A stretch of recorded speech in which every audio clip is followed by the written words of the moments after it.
மன்ற உறுப்பினருமான அன்புக்கும் மதிப்புக்கும் உள்ள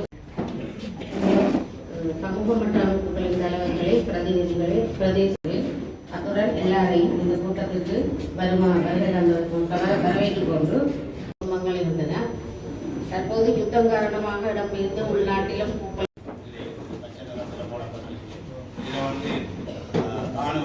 ராணுவ குடியிருப்பை சேர்ந்த பகுதியுடைய வீடியோ பிரதேசத்தை காட்டிக் கொண்டிருக்கிறது. இங்கால கிடைக்கிற கிளஸ்டர் டேக்ஸ் என்று சொல்லப்படுற அந்த விடயங்கள் விடுவிக்கப்படக்கூடிய பிரதேசங்களாக இது அந்த நாங்கள் ஏற்கனவே சொன்னமான அந்த விவரத்தில் காட்டப்பட்டிருக்குது.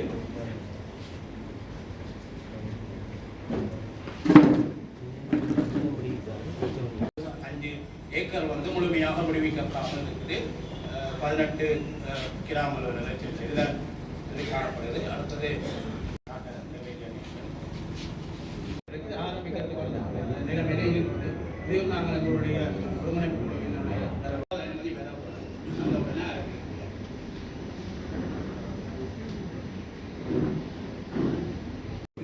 திணைக்களத்தினால் இது அனுமதிக்காக சமர்ப்பிக்கப்பட்டது. சமர்ப்பிக்க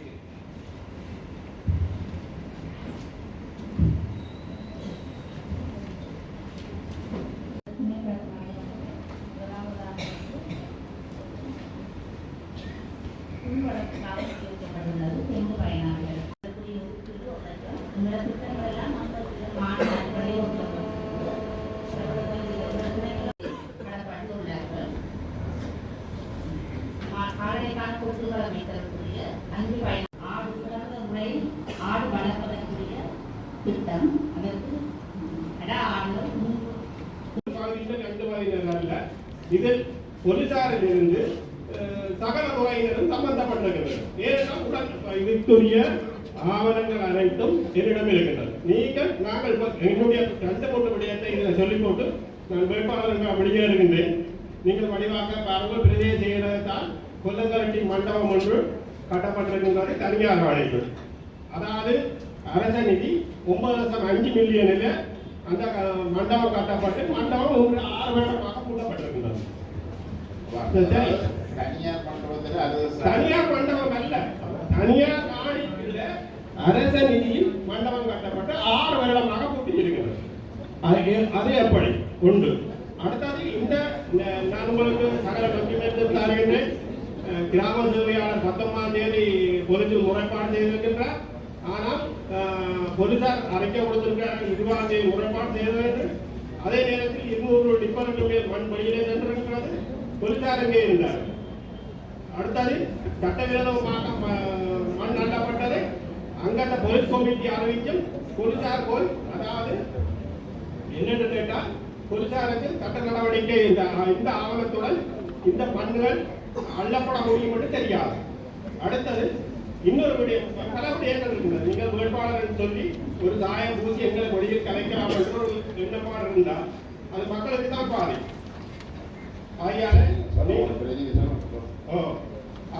நீங்கள் இதில் தகர ஆவணம் என்னிடத்தான் கிடைக்கும். ஒரு தவிசாளரால அந்த குல தவிசாளர் செயலாளரால அனுமதி வழங்கி கமல் குலத்தை வெட்டுறதுக்கு அனுமதி எப்படி கொடுக்கப்பட்டது? இது ஜனாதிபதியின் கடிதத்தினூடாக ஒரு ஓய்வு நிலை நீதியரசத்தை குழு ஒன்று விசாரி பதில் சொல்றதில்லை. நீங்க பாருங்க, இதுல தமிழ்ல நீங்க பேரை சொல்லுங்க. பேர் தெரியாது. இந்த போலீஸ் அதிகாரி அப்ப தெரியாது. போலீஸ் அதிகாரி டிஎஸ் முன்னாள் இங்க இருந்த முன்னாள் பிரதேச செயலாளர், முன்னாள் தவிசாளர். அதே நேரத்தில் போலீஸ் ஸ்டேஷன் காங்கிரஸ் ஒன்று. நீங்கள் அண்மை கூட நான் ஆளுநரை சந்தித்து பயிரட்டியில ஒரு இடத்துல தனியார் காணிக்குள்ள காணியை அகழ்ந்து குளம்பாரி அகழ்ந்து மண் எடுப்பதை உறுதிப்படுத்தி போலீசாருக்கு அறிவித்திருக்கின்றேன்.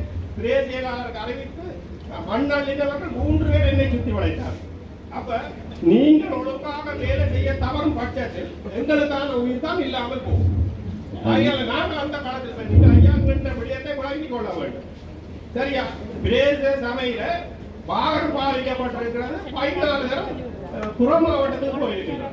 ஆனால் அந்த அறிக்கை எடுத்து பார்த்தால் அதில் 5ஆம் குடியங்களுக்கு மட்டும்தான் போன குடியம் என்னென்று கிடக்கு. முக்கியம் காரணம் தெரியாது. யாருடைய காசு? இப்போது எலெக்ஷன் வருகின்றது. 39 உறுப்பினர்கள் இருந்திருக்கின்றனர். 3,43,80,000 ரூபாய் சம்பளம் இந்த பிரதேச உறுப்பினர்கள் வழங்கப்பட்டுள்ளது. இவர்களால் என்ன பிரயோஜனம் இந்த மக்களுக்கு? நீங்கள் சகல விடயங்களும் ஆராய வேண்டும்.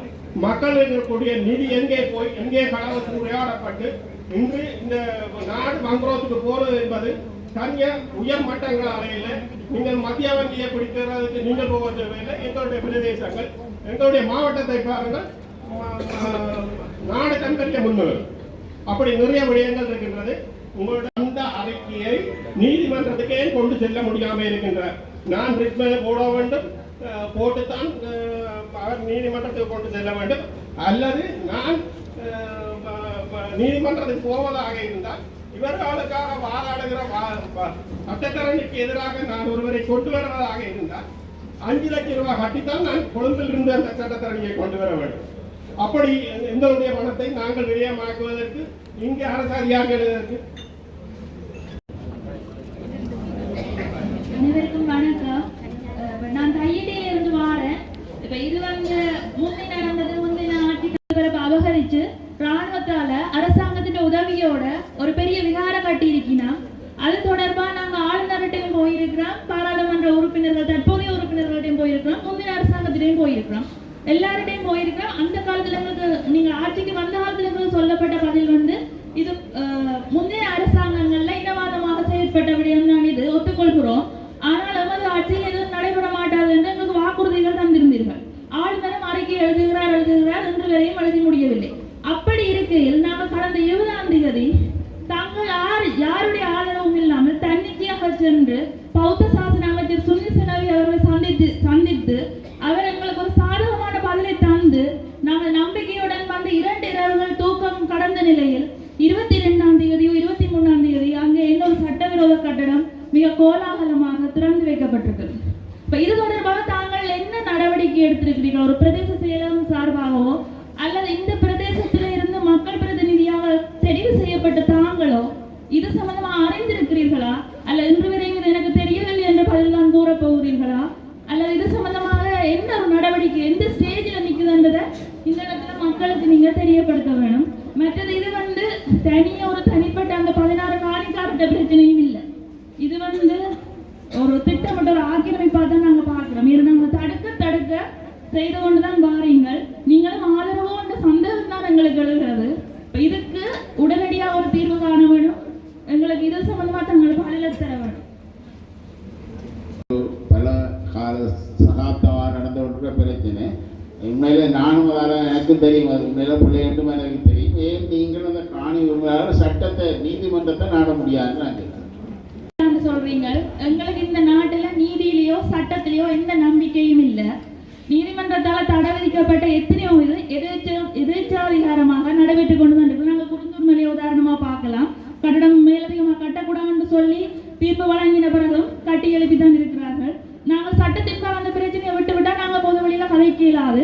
அதை விடுத்து நீங்களே இதை மற்ற பக்கமாக பார்க்க கூடாது. சம்பந்தப்பட்ட பௌத்த பிக்குவோ புத்த சாசன அமைச்சாளர் எங்களுக்கு வழக்கு தொடருங்கள். நாங்கள் பொய் பிரச்சாரங்கள் செய்கிறோம், எங்களுக்கு உள்ள போடுங்கள். ஏன் போடவில்லை? அப்படி உங்கள் பக்கத்தில் உறுதிகளோ இந்த ஆவணங்களோ இல்லை என்று உங்களுக்கு நிச்சயமாக தெரிந்தும் வழக்கு தொடர கோருகிறார்கள் என்றால் உங்களுக்கு வழிவாக தெரியும். அந்த இடத்துல ஒரு ஜட்ஜ்மெண்ட் வரைக்குள்ள நீங்க உங்களை அதிகார துஷ்பிரயோகங்களை பயன்படுத்தி உங்களுக்கு சார்பாக சட்டத்தை மாற்றலாம் என்ற ஒரு நம்பிக்கையில தான் நீங்க எங்களை வழக்கு கூப்பிடுறீங்க. ஏன்னா உங்களிடத்துல எந்த ஒரு ஆவணங்களும் இல்லை, எங்கள்கிட்ட உறுதி இருக்கு. அதையே நாங்க நீதிமன்றம் போகணும். பிரதேச செயலகத்தில் இருக்கு, கச்சேரியில் இருக்கு, தோம்பில் இருந்து சகல ஆவணங்களும் இருக்குது. அந்த ஆவணங்களை எடுத்து பாருங்கள். காணி அமைச்சரோட அழைந்த பிரச்சனையை தீருங்கள். அதைத்தான் நாங்கள் கேட்டுக்கொள்ளும். இந்த தொகுதியின் அபிவிருத்தி சம்பந்தமாக கதைக்கத்தாங்க. இது உண்மையில சட்டவிரோதம் அமைக்கப்பட்டிருந்தால் அதை எடுக்க வேண்டிய அரசாங்கம், அந்த ஆளுநர் அவையெல்லாம் இதை அந்த மட்டத்தில் இதை உருவாக்க அறிக்கை அனுப்பலாம். ஆனால் அந்த அறிக்கை எவ்வளவு தூரம் அதுக்கு பதிலளிப்பார்கள் செய்யாதபடியால் நீங்களே ஆளுநர் மற்ற அமைச்சர் மட்டத்தில் தான் இதை கொண்டு வரணும் என்பதை நினைக்கிறேன். அடையா இருக்கிறதே இந்த ஆக்கிரமிப்புகள் தான். இப்ப மக்கள் அதை சூழ உள்ள பிரதேசங்கள்ல கூட குடியமர்றதுக்கு பயம். ஏன்னா முழுக்க ராணுவம் அந்த இடத்துல. அந்த பெரிய விகாரை ஒரு ஆக்கிரமிப்பு நடக்க அந்த இடத்துல மக்கள் குடியேற வெளியே வந்தாதான் அதுக்கு அடுத்த கட்டம் தான் அபிவிருத்தி. அந்த அபிவிருத்திக்கு தடையா இருக்கிறது இப்படியான சட்டவிரோத கட்டடங்கள். பிரதேச செயலகம் தலையிட வேண்டிய உண்டு. இந்த கூட்டத்தில் ஐயா இன்னும் ஒரு இந்த கேட்கின்றேன். எப்படி என்று கேட்டால் ஒரு காணி பிரச்சனை நடக்கின்றது என்ற முதலாவது, அதாவது சாமானிய மகனுக்கு ஒரு சட்டம், ஜனாதிபதிக்கு ஒரு சட்டம் என்று இலங்கையில் இல்லை. சகலருக்கும் ஒரே சட்டம். ஒரு காணி ஒன்று பிரச்சனை நடக்குதென்றால் போலீசாரின் கடமை என்ன? காணி பிரச்சனை நடக்குதென்றால் நான் விடயத்தையே நானே சொல்லுகின்றேன். பிரச்சனை நடக்குதென்றால் இதுவரையும் கூப்பிட வேண்டும், இதுவரும் அந்த இடத்தில் நிற்காதீர்கள், இருவரும் வெளியேற வேண்டும் என்று சொல்லுவதுதான் போலீசாரின் கடமை. இல்லையோ இருவரும் மீண்டும் பிரச்சனையை ஆரம்பித்தால் நீதிமன்றத்துக்கு கொண்டு செல்ல வேண்டியது போலீசாரின் கடமை. இந்த போலீசார் தையிட்டி விகாரை சம்பந்தமான இடத்தில் ஒரு பக்க சார்பாக வந்து நின்று அந்த தங்களுடைய சொந்த காணிக்கு உரிமை கொண்டாடுகின்ற மக்களை விரட்டி அடிக்கிறதே குறிக்கோளாக இருக்கிறதாக இருந்தால் இவர்கள் போலீஸா அல்ல புலிஸா? ஏனென்று கேட்டால் இந்த மக்களை திரட்டி அடிப்பதும் அந்த சட்டவிரோத விகாரையை கட்டுவதற்கு அதாவது சட்டவிரோத விகாரை அதை கட்டுவதற்கு ஆவணம் செய்து கொண்டிருக்கின்றார்கள். ஆகியால இந்த போலீசார் முதல் தங்களுடைய சட்டம் என்ன இருக்குது என்பதை கட்டாயம் பார்க்க வேண்டும். மற்றது ஒருவர் அறிவித்த பட்சத்தில் தான் இங்கே பிரச்சனை நடக்குது என்று செல்ல வேண்டும். இல்லையோ தெரிந்து போறதாக இருந்தால் நான் எனக்கு 54 வயது, இந்த போலீசார் எங்குமே பிரச்சனை நடக்கிற இடத்துக்கு முன்னுக்கு போனதே கிடையாது. ஆனால் இவர்கள் மக்கள் அங்கே போகும் முன்னமே அவர்கள் சென்று விடுவார்கள். ஆகியால முதல் சட்டம் ஒழுங்கு எல்லாத்தையும் சீர் செய்கிறது போலீசார் சரியாக நடைபெற வேண்டும். அந்த விடயத்தை கவனத்தில் கொள்ளுங்கள். தையிட்டு விகார தொடர்பாக 2019ஆம் ஆண்டு சபையில் ஒரு தீர்வு வளர்ந்திருக்கு. அன்றைக்கே சட்ட நடவடிக்கை எடுக்கணும். மற்றது பிரதேச சபையில் இருக்கிற பிழை என்னென்றால் நிறைய அத்துமீறின கட்டடங்களுக்கு சட்ட நடவடிக்கை எடுக்கவே இல்லை. தற்போது செயலாளர் கேட்க மட்டும்தான் அந்த சட்டவிரோத கட்டடங்கள் எடுத்திருந்தா இவ்வளவு பிரச்சனை இங்கே வர்றதுக்கு வாய்ப்பில்லை. மற்றது இன்னொரு விடயமும் தெல்லிப்பள கூட்டுறவு வைத்தியசாலைக்கு வந்து முன்னாள் பாராளுமன்ற உறுப்பினர் விக்னேஸ்வரன் அவர்களால் 1,20,00,000 காசு மற்றும் அரசாங்க அதிபருடைய அசமந்த போக்கு காரணமாக இன்றைக்கு அந்த காசு திரும்பி விட்டார். இன்றைக்கு வலிகாமம் பகுதியில் இருக்கிற அவ்வளவு இதுக்கும் அமைய வேண்டிய இந்த கட்டிடத்தை அறியாம 1,20,00,000 காசை திருப்பி அனுப்பியிருக்கிறோம். அதான் உங்கள்கிட்ட நான் வினயமாக இருக்கிறேன் என்றால் மீண்டும் இதுக்கான ஒரு இந்த நிதியை வந்து இந்த தெளிப்பட கூட்டுறவு வைத்தியசாலை பெற்றுக் கொடுக்கணும் என்றால் இங்கே இருந்து நான் மருதம் தேடிக்கு தான் அந்த இதால் பாதிக்கப்பட்ட பெண்களையோ அல்லது அந்த சிறுவர்களை நாங்கள் அழைத்து செல்ல வேண்டிய தேவை இருக்குது. இந்த வலிகாமங்களுக்கு எந்த இதுவுமே இல்லை. ஆகவே இதை கவனத்தில் எடுக்கணும் என்றுதான் என்னுடைய கோரிக்கை. இதில் கூட்டுறவு நீங்க கடிதம் அனுப்பி மாறி மாறி கோஆபரேட்டிவ் அனுப்பி இருக்கிறீங்க, அதை விட கூட்டுறவு திணைக்களத்துக்கு அனுப்பியிருக்கீங்க. கடிதம் முழுவட்டபடியாக தான் பிரச்சனை நடந்தது. அந்த ப்ராஜெக்ட் செய்யலாம். உண்மையில நாங்கள்லாம் அது இந்த ப்ராஜெக்ட்டுமே குறிப்பிட்ட காலத்துக்குள்ள செய்யறதில்ல தான்.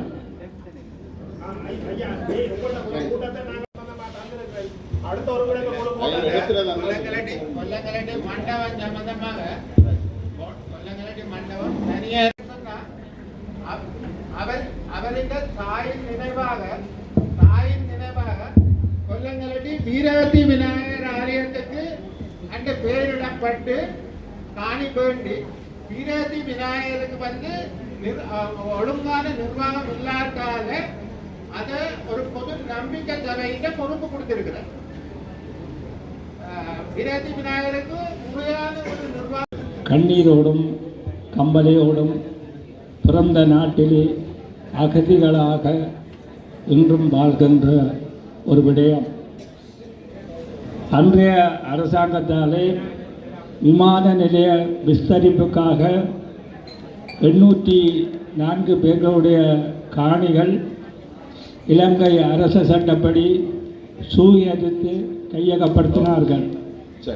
அன்றைய தினமே பிரதேச செயலகத்திலே அவர்களுக்குரிய நட்ட வீடுகளை கொடுப்போம் என்கின்ற ஒரு விண்ணப்ப படிவத்தை தந்து எல்லாரும் அதை நிரப்பி கொடுத்திருந்தோம். அதன் பின்னர் பல வகையிலும் பல முறை நாம் இங்கு அழைக்கப்பட்டு மாற்றப்பட்டோம். பின்னர்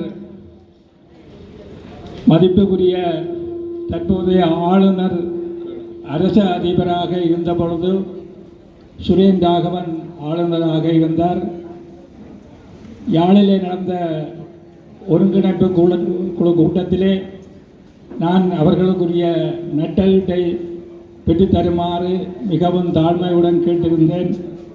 அன்றைய தினம் ஆளுநர் சுரேன் ராகவன் அவர்கள் உடனடியாக அதற்கு ஓம் என்று சொல்லி அதற்குரிய விவரங்களை கொண்டு வாருங்கள், முதலில் ஒரு 200 பேர்களை கொண்டாருங்கள், அவர்களுக்கு கொடுப்போம், மிகுதியாக வரும்போது வர வர கொடுப்போம் என்று உறுதிமொழி அளித்ததை அடுத்து நான் அதற்குரிய விவரங்களை எடுத்திருந்தேன்.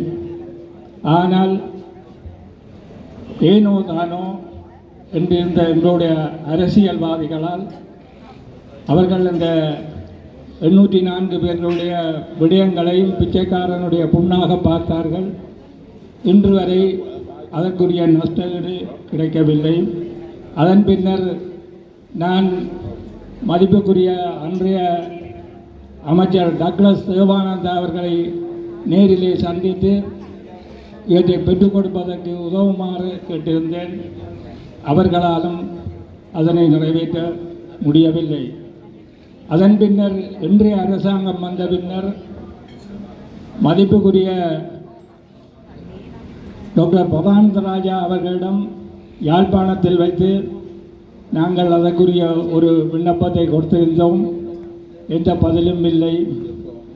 அதன் பின்னர் ஜனாதிபதியின் பிரத்யேக செயலாளர் சிறி என்பவர் கந்தர்மடம் வந்தபோது அங்கே வைத்து நாங்கள் எங்களுடைய விண்ணப்பங்களை கொடுத்திருந்தோம். அதற்கும் எங்களுக்கு ஒரு பதிலும் இல்லை. இன்றைய தினம் காலையிலே மதிப்புக்குரிய அமைச்சர் சந்திரசேகர் அவர்களுடன் டெலிஃபோன் மூலம் உரையாடினேன். அவர் என்று சொல்கின்றார், நீங்கள் இதற்குரிய விண்ணப்பங்களை பிரதேச செயலரிடம் கொடுத்து போஸ்ட் பண்ணுங்கள், நான் அதற்குரிய நடவடிக்கைகளை எடுப்பேன் என்று கூறியிருக்கின்றார்.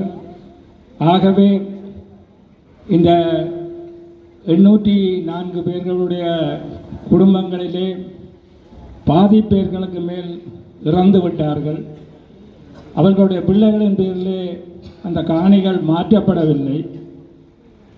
ஆக இன்னும் சில பேர் வெளிநாடுகளிலே சென்று வாழ்கின்றார்கள். இந்த நஷ்டஈட்டை அந்த மக்களுக்கு கொடுக்கும் பட்சத்தில் அவர்கள் சொந்தமாக தங்களுடைய காணிகளை கொள்வனவு செய்து நீங்கள் தற்போது கொடுக்க இருக்கின்ற 10 லட்சம் ரூபாய் வீட்டினை பெற்று அவர்கள் நிம்மதியாக குடியேறி வாழ முடியும் என்பது மறக்க முடியாத உண்மை. அடுத்ததாக நடைமுறையிலே உள்ள ஒன்றை சொல்கின்றேன். மாவிலாறு பூட்டப்பட்டவுடன் அங்கே செய்த விவசாயிகளுக்கு ரூபாய் 25,000 நஷ்டஈடாக வழங்கப்பட்டது. 2 கிழமைக்குள்ளே அங்கே நிதியமைச்சின் செயலாளர் ஒரு முகாமிட்டு அந்த மக்களுக்கான நஷ்டஈட்டினை பெற்றுக் கொடுத்திருந்தார். அவர்கள் சகோதர இனத்தவர்களாக இருந்தபடியால் எங்களுடைய காணிகள் சுவீகரிக்கப்பட்டு விட்டன. விமான நிலையத்தை இந்திய அரசு பொறுப்பேற்றிருக்கின்றது. இந்திய அரசுடைய அனுமதி இல்லாமல் ஒரு செங்கலை கூட எங்களுடைய அரசு அதுக்குள்ளே நட முடியாது. இதுதான் யதார்த்தமான உண்மை. இதற்கு உரிய தீர்வுகளை நீங்கள் தர முடியாத விடத்து நாங்கள் எங்களால் இந்திய அரசு அந்த விமான நிலையத்தை பொறுப்பேற்றிருக்கின்றபடியால் இந்திய பிரதமர் இலங்கை வர இருக்கின்றார்.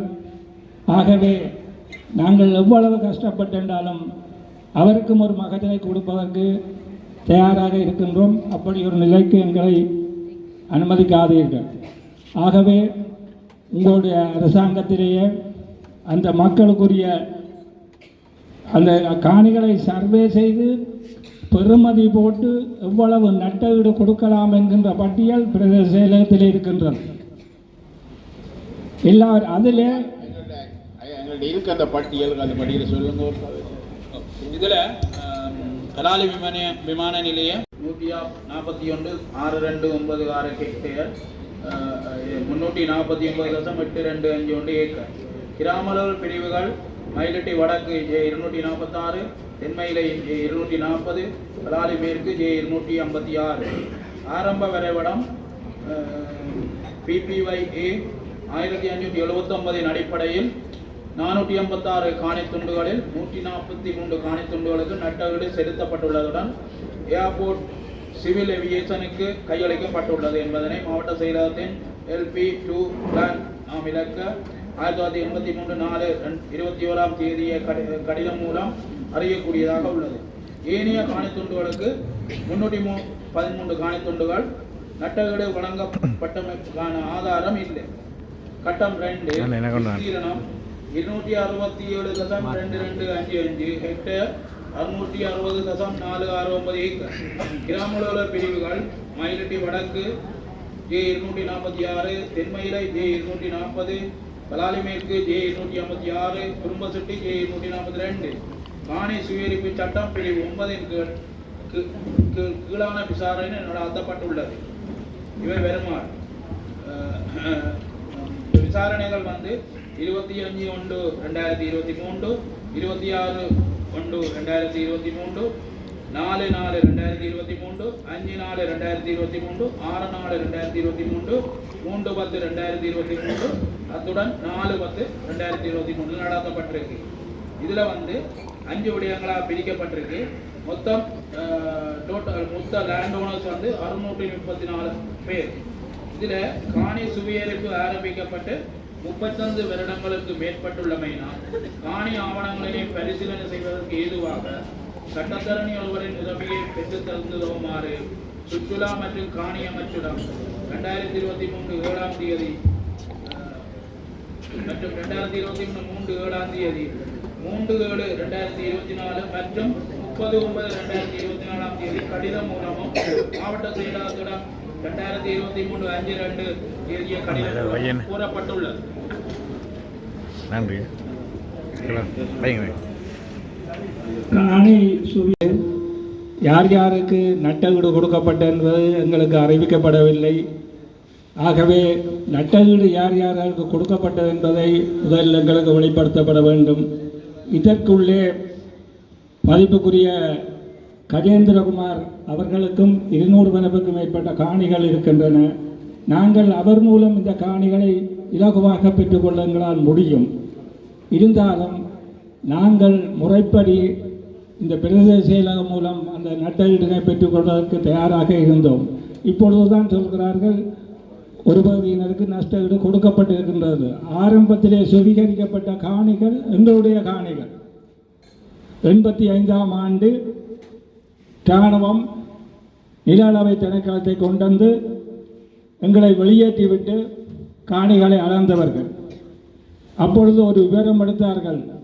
ஒரு வீட்டின் சதுரடிக்கு எவ்வளவு நஷ்டஈடு, ஒரு கிணறு இருந்தால் அதற்குரிய நஷ்டஈடு எவ்வளவு, ஒரு டொய்லெட் இருந்தால் அதற்குரிய நஷ்டஈடு எவ்வளவு என்று அக்குவேறு அணிவேறாக பிரித்து ஒரு மதிப்பீடு போட்டார்கள்.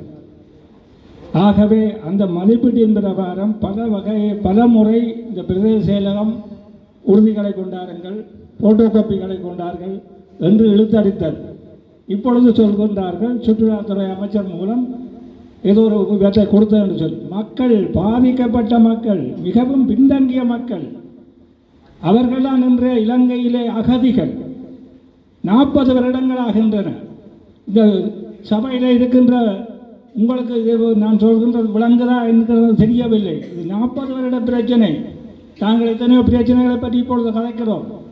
இது ஆரம்பத்திலே நாங்கள் வெளியேற்றின உடனே முதலாக இலங்கையிலே 55 ரூபாய்க்கு நிவாரணப் பொருட்களை எடுத்தவர்கள் நாங்கள்.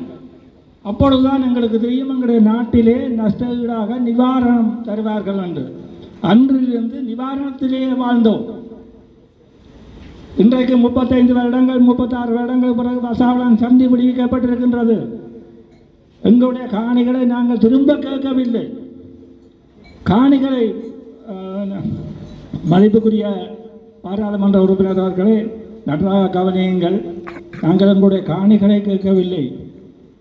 எங்களுக்குரிய காணிகளுக்குரிய நஷ்டஈட்டை தாருங்கள் என்று நாங்கள் காணிகளை விடுவிப்பதற்கு தயாராக இல்லை. நாங்கள் காணிகளை தான் கேட்கிறோம். எங்கள் காணிகளுக்கு நஷ்டஈடு கேட்பது வேற.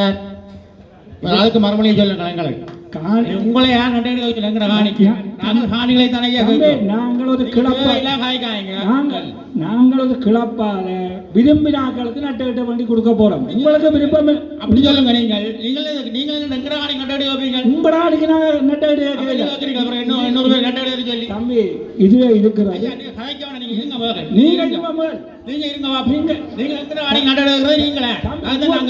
உம்முடைய காணியாண்டா நீ உமாக்கு என்ன நான் உமா கலைக்கப்படான்னு சொல்லல, நீ என்ன கலைக்கப்படான்னு சொல்லலாம். எங்கிட்ட இருக்கு அவ்வளவு தெரியும். உன்னுடைய இல்லாட்டா நான் என்ன செய்யறது? இதுல இருக்கிறதா அவ்வளவு தெரியும்.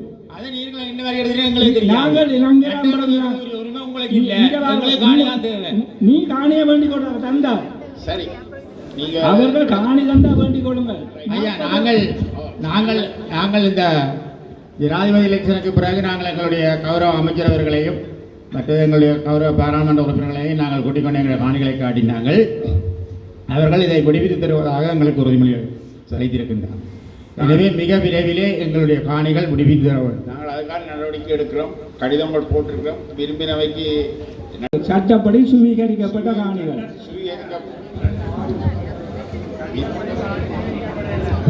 சட்டப்படி காணி சுவீகரிக்கப்படவில்லை என்பதை நாங்கள் தெரிவித்துக் கொள்கிறேன். உங்களோட காணி உங்களோட காணிக்கு மாதிரம் பெற்றுக் கொள்ளுங்க. தேவையில்லாம எங்கட காணிகள் கட்டுவர்கள் நீங்க ஆள் இல்லை. நடவடிக்கை எடுக்க தயவு செய்து நாங்கள் கதைக்கிறத கேட்டுட்டு சேர்ந்து கதையுங்க.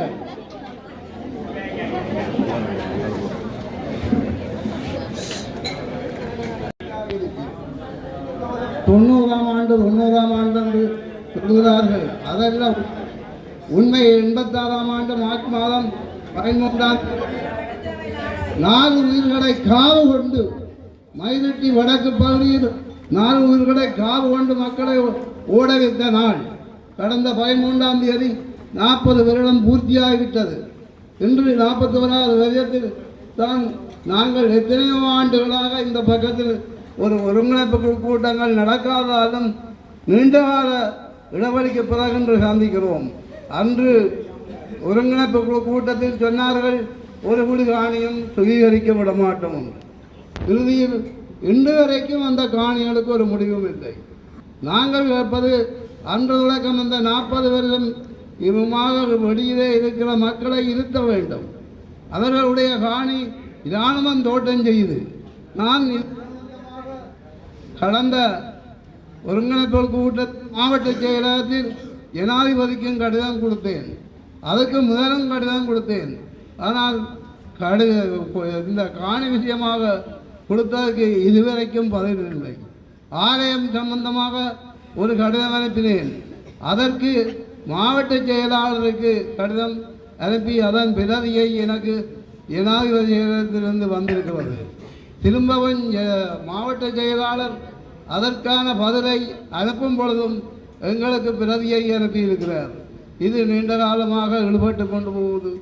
இதை கௌரவ பாராளுமன்ற உறுப்பினராகிய நீங்கள் அந்த இடத்தில் அவர்களுடன் கதைத்து இதை முழுதாக விடுவிக்க வேண்டும்.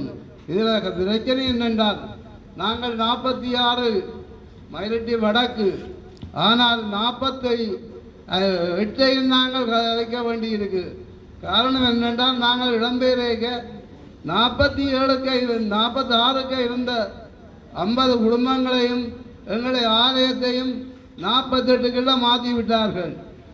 இப்போ 48க்குள் தான் எங்களுடைய ஆலயமும் மக்கள் இதுக்கே இருந்த மக்கள் அங்கால போயிருக்கிறார்கள். ஆகவே ரெண்டும் பிணைப்புப்பட்ட டிவிஷன்கள். ஆகவே நான் சொல்கிறேன், இந்த 48, 46, 51 இது மூன்றும் நிச்சயமாக விட வேண்டிய இடங்கள். நான் சொல்வது என்றால், நான் இங்கே பிரதேச செயலாளர் அவர்களுக்கு இவர் கடிதம் எழுதி கொடுத்தேன். எங்களை இராணுவ தளபதியையும் விமானப்பட தளபதியையும் நேரம் சந்திக்க வைக்க சொல்லி அவர்கள் மாவட்ட செயலாளருக்கு கடிதத்தை எடுத்து அனுப்பிவிட்டு எங்களுக்கு அதன் பிரதியை அனுப்பினார்கள். ஆனால் மாவட்ட செயலாளரும் இதுவரையில் அது சம்பந்தமாக எதுவும் நடக்கவில்லை. நான் கேட்கிறது, இன்று அவர்களையும் சரி உங்களையும் சரி, உங்களுக்கு அங்கே ஒரு 50 பிறப்பு காணி இருக்குன்னு வச்சுக்கொண்டு இன்னைக்கு பாருங்கள், ஒரு நிமிடம் நேரத்து பாருங்கள். அதே போல நான் கேட்கிறேன், அந்த குமாண்டரை வேட்டு நாங்கள் கேட்க இருக்கிறது இதுதான். இது உங்களுடைய பிரதேசம். இன்னொரு இராணுவம் வந்ததை கைப்பற்றி இருக்குது. 40 ஆண்டுகளாச்சு. என்ன செய்வீர்கள் என்று திருப்பி அவர்களிடம் கேட்பதற்காகத்தான் நாங்கள் அவர்களை எங்களிடம் சந்திக்குமாறு கேட்டிருந்தோம். ஆனால் அது மட்டுமல்ல, நீங்கள் இன்று பாராளுமன்ற உறுப்பினர்களாக இருக்கலாம், பிரதேச செயலாளராக இருக்கலாம், மாவட்ட செயலாளராக இருக்கலாம், எங்களிடத்துக்கு வர வேண்டும். வந்து அந்த இடத்தை பார்க்க வேண்டும். அடுத்தது என்னென்றால், யுத்தம் தொடங்க முன்ன நாங்கள் மயிலட்டியில் சொந்த இடத்துல இருந்த காலத்தில் 140 ஹெக்டர் நிலப்பரப்பில் தான் விமான நிலையம் இயங்கியது. ஆனால் விமான நிலையம் இயங்கும் பொழுதும் அது 140 அரைவாசியும் ஃப்ரீயாக காடுகளாகத்தான் நின்றது. ஏன் நாங்கள் அந்த ஓடுபாதையாக தான் குறுக்க நடந்து போய் பள்ளிக்கூடம் படித்த நாங்கள் சேர்ந்து திரும்ப மாத நேரம் எல்லாம் எங்களோட கால்நடைகள் எல்லாம் அந்த விமான நிலையத்துக்குள்ளே தான் நின்றது. இதெல்லாம் பழைய சரித்திரம். அந்த நேரம் எங்களை கேட்கறதுக்கு ஆக்கள் இல்லை. அந்த பக்கம் போறதுக்கு இடமில்லை. 17ஆம் ஆண்டு எங்களுடைய ஆலயத்தை பார்க்கறதுக்காக ஒரு அனுமதி கேட்டேன். இராணுவம் கூட்டிக்கொண்டே தாங்கள் அதுக்காக போக முடியாது, அது விமானப்படையின் ஏரியா, நீங்கள் அவையோடு கொண்டு விட்டுட்டார்கள். நாங்கள் விமானப்படைக்கு கடிதத்தை அனுப்பிடுவோம். அவர்கள் கேட்டார்கள், ஏன் எங்களுக்கு எழுதினீங்க? ஆனாலும் எங்களை கோயிலை பிடிச்சி வச்சுக்கிறீங்களோ அதுக்காக தான் எழுதினார். வேந்தவர்கள் கொழும்பில் ஒரு தாசத்தை தந்தார்கள். அந்த தாசத்துக்கு எழுதி தொடர்பு கொண்டு நாங்கள் 7 பேர் கோயிலை போய் பார்க்க வேண்டு போனோம். ஆனால் கோயில் இல்லை. தண்டேஸ்வரர் பரிகாரம், முருகன் பரிகாரம் எங்களுக்கு கொடிமரமும் இல்லை, தூபி இல்லை, மூலஸ்தானம் இல்லை, தேர் இல்லை, தேர் கொட்டகை இல்லை, எல்லாம் தரவட்டம். ஆகவே இந்த கோயில் உடனடியாக விடுவிக்கிறதுக்கு வழி செய்ய வேண்டிய நீங்கள் பொறுப்புகளை நாங்கள் தொடர்ந்து கேட்டுக்கொண்டே இருப்போம். நீங்கள் எங்களிடத்துக்கு வாருங்கள், முதல் வந்து அந்த இடத்தை பாருங்கள். இன்றைக்கு 140 ஹெக்டர் இயங்கி அரவாசியிடம் இருந்த இடத்துல இப்போ 261 ஹெக்டரை மேலதிகமாக எடுக்கிறார்கள். அப்போ இது எதற்காக? இது அங்கே மாத்திரம் விமான நிலையத்தில் இடத்தை மாற்றி கட்டினார்கள். ஏன் அது சிங்கள கண்ட பிரதேசம், இது தமிழ் மக்களுடைய பிரதேசம். இது 40 ஆண்டுகளாக கேட்பதற்கு ஆட்கள் இல்லை. இப்போ முழுசா புத்தராயும் புத்தகம் தம்பா தம்பி வீதிகள் அது பேரே அப்படியே வச்சிருக்கோம். மற்ற மயிலட்டி வீதியில் வசாவளர் வீதிகள் முன்னாள் சாலை வச்சார். இத்தனை சொன்னால் தீர்க்க இல்லை. மற்ற போன முறை சில பிரச்சனைகள் சொன்னால் அதை இவ தீர்க்க இல்லை. மின்சார வயர் எங்கட விதேசத்தில் மட்டும் பாதுகாப்பதில் அடிச்சு சாட்டு பண்ணுறது. மற்றது குழாக்கிணறு அடிக்கிறது ஒரு அளவு கணக்கு இல்லாமல் காலத்துக்கு அடிச்சு அடித்ததுனால கடல் தண்ணி கடல் தண்ணி மேலுக்கு வந்து விட்டுது. அப்போ அதை அடைச்சி தருவாரு. அது இப்போ தொழில்நுட்பம் தெரிஞ்சாக்கள் பக்கத்தால் பரவி கிராமமே உப்பு தண்ணியாக போதும். மற்ற 2 இடத்துக்கு நீதி கடவை போட இல்லை. ரயில்வே உயர்ந்த நிலையத்தில் 2 கடவை கண்டிப்பாக போட வேண்டியிருக்கு. இவ்வளவு திராவளி கேட்டால் அதில் 3 பேருக்கு வேலை வாய்ப்பு அது போட்டு அதில் காவலுக்கு விடலாம் தானே. முன்னுக்கு ஒரு குறவு வியாபாரி அநியாயமாக வட்டி செல்வது. நாட்டை முன்னோக்கி அல்லது அபிவிருத்தி நோக்கியோ கொண்டு செல்லுமோன்னு சொல்றது சந்தேகம் வந்த பிறகு இதுவரைக்கும் எங்களோட ஊருக்கு போவோமோ, நாங்கள் மீள குடியேறி போட்டு எங்களோட உயிரை கைவிடுவோமோன்னு சொல்லி 85-90 வயது வரைக்கும் இருந்த மக்கள் வயதுகள் வந்து உயிரை விட்டு கொண்டிருக்கிறோம். இன்னும் ஒரு சில தங்களோட உயிரை கையில் பிடிச்ச கொண்டிருக்கிறோம். எங்களோட ஊருக்கு போய் நாங்கள் எங்களோட சுடலையில் விழுக வேணும், எங்களோட சவுக்காலையில் எங்களை தாக்க வேணும். இதையுமே எந்த அரசாங்கம் கணக்கெடுக்காம இருக்கணும்.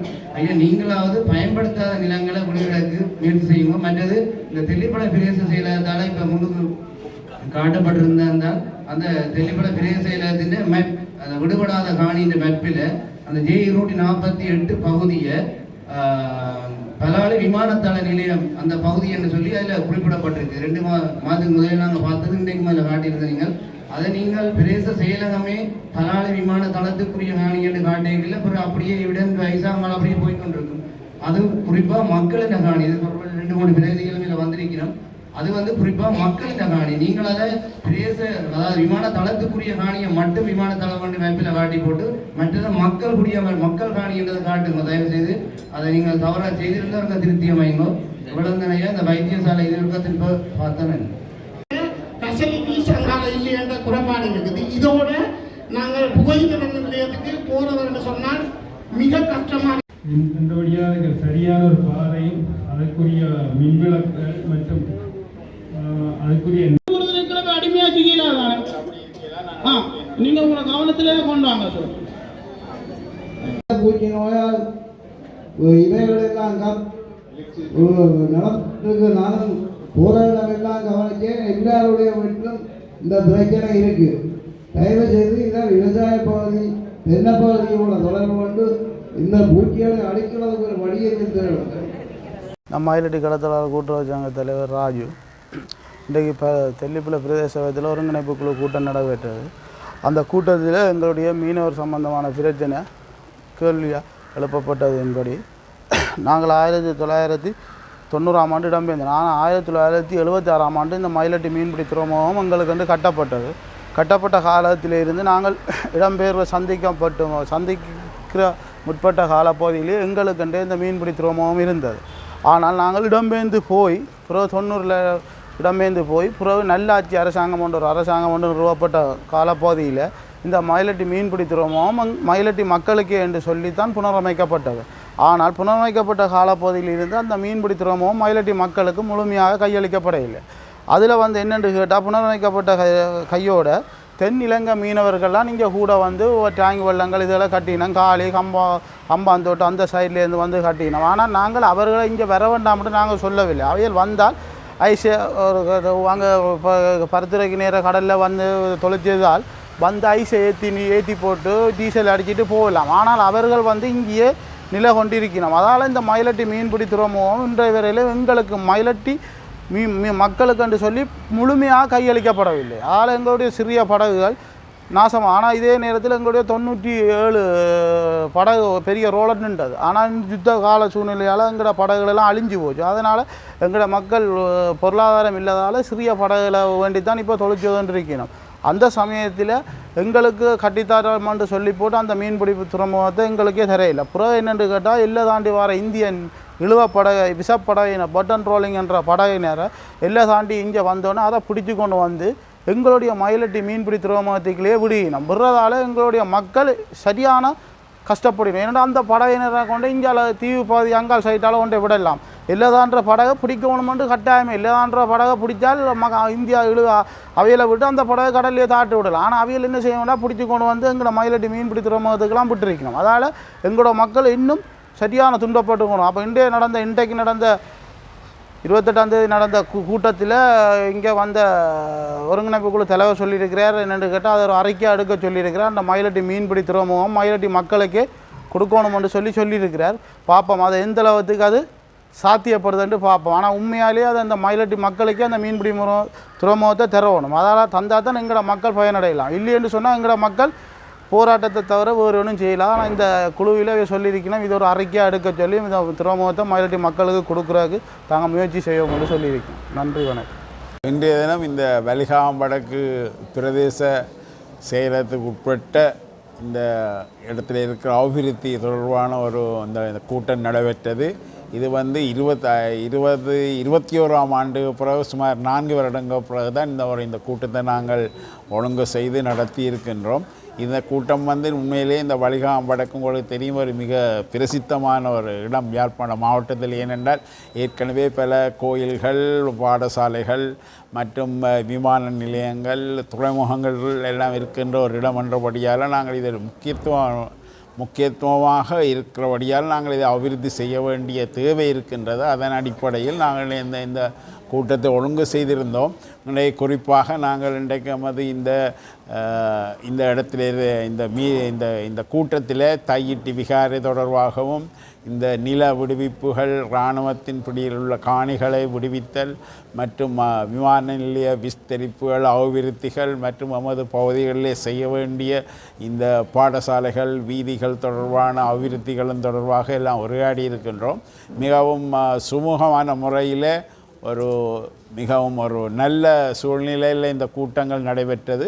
அதுக்கு ஒத்துழைப்பு வழங்கிய பிரதேச செயலாளர் மற்றும் சகல அரசு அதிகாரிகள் பொது நிறுவனங்களின் பிரதிநிதிகள் அனைவருக்கும் அதை நன்றியை தெரிவித்துக் கொண்டு அடுத்த கூட்டத்தில் இந்த கூட்டத்தில் எடுக்கப்பட்ட முடிவுகள் எவ்வளவு தூரம் நாங்கள் அதை நிறைவேற்றி இருக்கிறோம் என்றதோடு அடுத்த கூட்டத்தை நாங்கள் ஆரம்பித்து மீண்டும் நாங்கள் இந்த கூட்டத்தை நடத்தி இந்த பகுதியை அபிவிருத்தி செய்வதற்கு தேவையான எல்லா நடவடிக்கையும் எடுப்போம். துறைமுகம் தொடர்பாக நாங்கள் விரிவாக ஆராய்ந்திருக்கின்றோம். மயிலிட்டி துறைமுகத்திலே எமது பகுதி மக்கள் அது பாவிக்க முடியாத ஒரு நிலைமை இருந்திருக்கிறது. ஆனால் கடற்றொழில் அமைச்சரின் கூற்றுக்கு அமைய நாங்கள் அந்த மயிலிட்டி துறைமுகத்துக்கு ஒரு புதிய திட்டத்தை தேர்த்தி நவீன முறையிலே அதை நாங்கள் விஸ்தரித்து எமது மக்களுக்காக அதை நாங்கள் விரைவில் கையளிப்போம். காரணம் கொண்டும் அந்த சுண்ணாம்புக்கல்லை அகழ்ந்தெடுக்கிறதுக்கு காங்கேசந்துறை சீமெண்ட் தொழிற்சியை நாங்கள் பாவிக்க மாட்டோம். அப்படி பாவிப்பதாக இருந்தால் கூட வெளியிலிருந்து மூலப்பொருட்களை கொண்டு வந்து அங்கு அதை அரைத்து சீமெந்தாக பாவனைக்கு விடுறதோ ஏற்றுமதி செய்கிறதோ ஒழிய காரணம் கொண்டு சூழலுக்கு பாதிப்புக்கு ஏற்படக்கூடிய முறையில் இனிமேல் எந்த ஒரு தொழிற்சாலையும் இந்த பகுதியிலே அமையாது. மற்றது இந்த விமான நிலையத்தின் ஓடுபாதை விரிவாக்கம் செய்யப்படணும்னு சொல்லினோம். அது என்ன நடக்குமா இல்லை அது இதே தான் இருக்கும்? அது விமான நிலையங்கள் எல்லாம் அரசாங்கம் மற்ற இந்திய அரசாங்கங்களோடு சேர்ந்து அதை செய்ய இருக்கிறோம். அது தொடர்பாக நாங்கள் அதை கழித்து தான் நாங்கள் உங்களுக்கு முடிவே சொல்லலாம். சரி.